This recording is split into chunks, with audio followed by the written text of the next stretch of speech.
एक गांव में एक ब्राह्मण रहता था। वो लोगों के यहाँ पूजा, यज्ञ और हवन आदि करके अपना गुजारा करता था।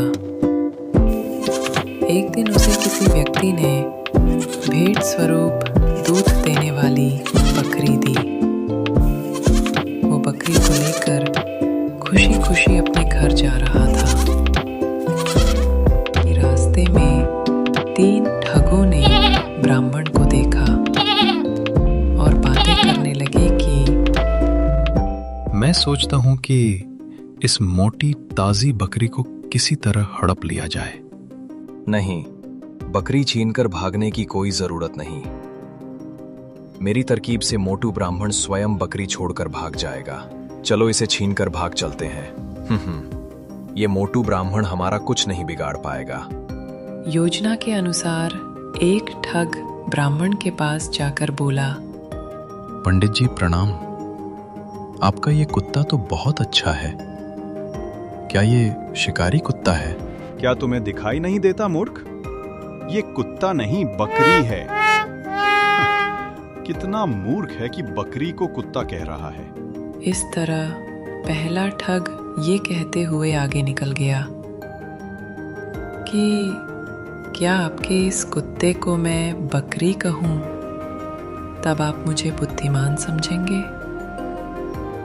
तभी सामने से दूसरा ठग ब्राह्मण के पास आकर बोला, प्रणाम पंडित जी। ताज्जुब है, आपके पास सवारी के लिए इतना मजबूत टट्टू है, फिर भी आप पैदल जा रहे हैं। हे भगवान, क्या ये बकरी तुम्हें टट्टू दिखाई दे रही है? मैं तो समझ रहा था कि आप कोई विद्वान ब्राह्मण होंगे, लेकिन आपको तो बकरी और टट्टू में कोई फर्क ही नजर नहीं आता।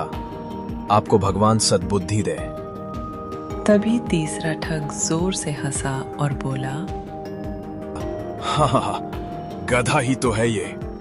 क्या जमाना आ गया है, अब पंडित जी को बकरी और गधे में फर्क ही नजर नहीं आता। क्या सचमुच ये गधा है? ये सुनकर ब्राह्मण घबरा गया।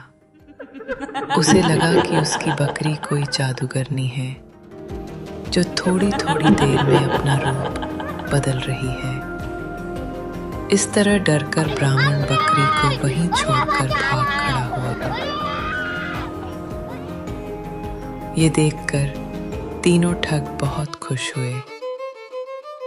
उन्होंने बकरी को उठाया और लेकर चलते बने।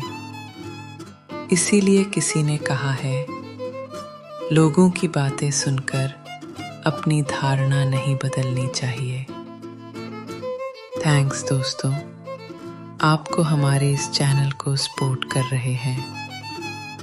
आप इसी तरह मज़ेदार कहानियों चाहते हैं तो हमारे चैनल को सपोर्ट और सब्सक्राइब करें।